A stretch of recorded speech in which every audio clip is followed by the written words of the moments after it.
Hello everyone, and welcome back to our St. Joseph's Corner channel, where we share amazing stories of saints. Today, we're traveling back in time over 1,000 years ago to meet a very special person. Imagine being a prince, related to the most powerful king in the land, living in a grand palace with fancy clothes and important jobs.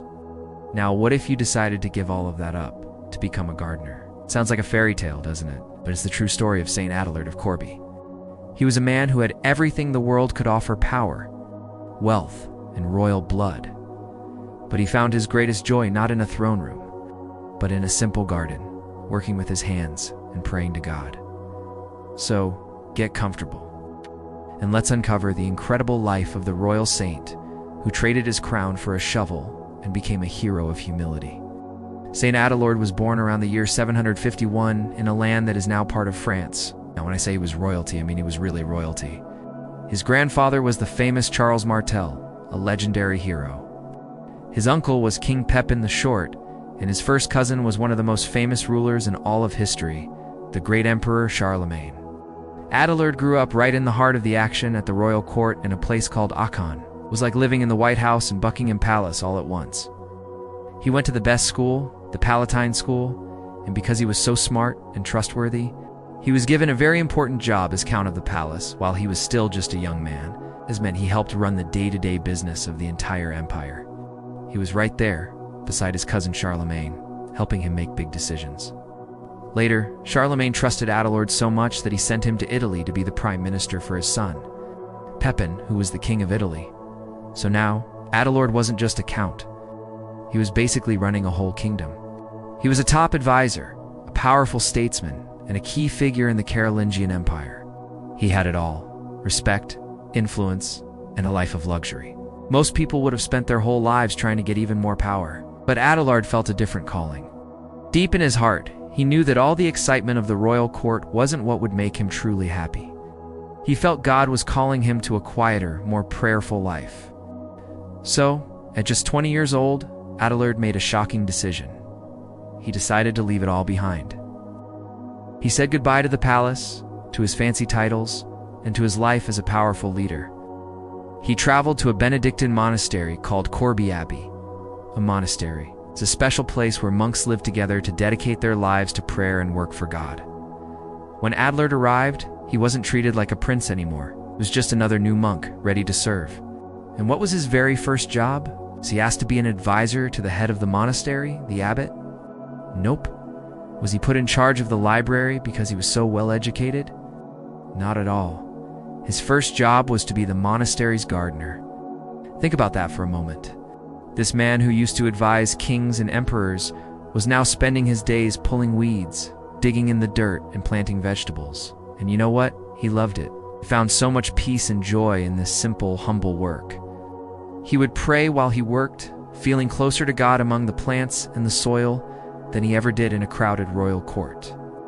In paintings of St. Adelard, artists often show him working in his garden, with his abbot's crown a symbol of his authority resting on the ground beside him. It's a beautiful picture that shows us he believed serving God in small, humble ways was more important than any earthly crown or title. He truly lived by the Benedictine motto, ora et labora, which means pray and work. Of course, a man as talented as Adelard couldn't stay hidden forever. The other monks saw his wisdom and his deep faith, and eventually they elected him to be their abbot, the head of the entire monastery. Even Charlemagne couldn't do without his advice for long, and often called him back to court for help. Adelard's life wasn't always peaceful, though. After Charlemagne died, his successor, Emperor Louis, was tricked by some jealous people. They falsely accused Adelard of being part of a plot against the emperor. It was completely untrue, but Adelard was punished anyway. He was banished and sent into exile on a remote island called Noirmoutier.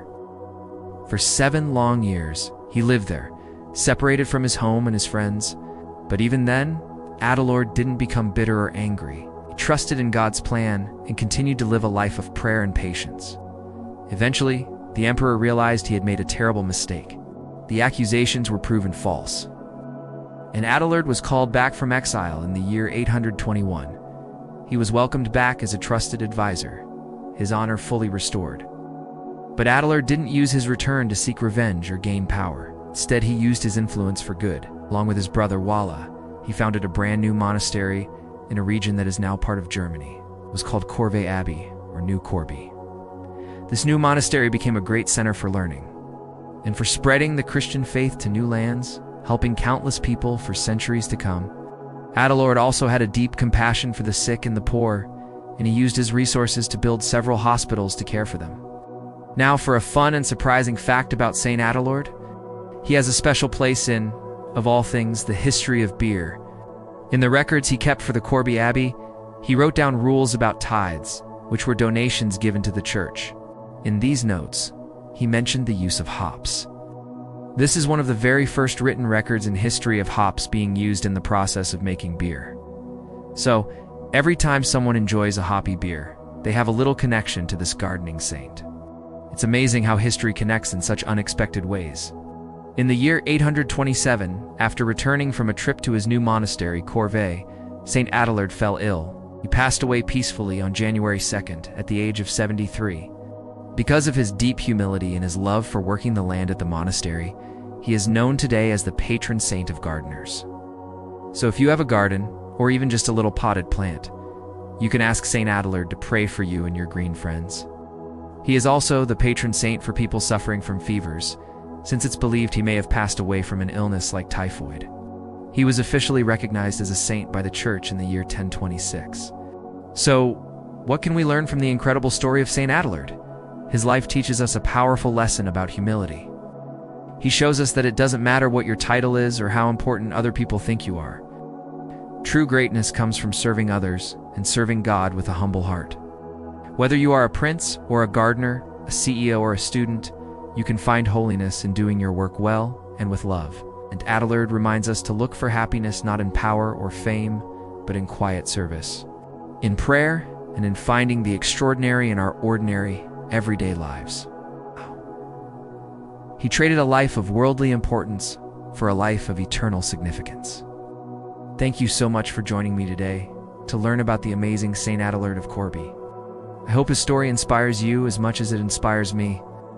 Don't forget to like and share this video if you enjoyed it, and subscribe to our channel for more stories of the saints. Let us know in the comments which saint you'd like to hear about next.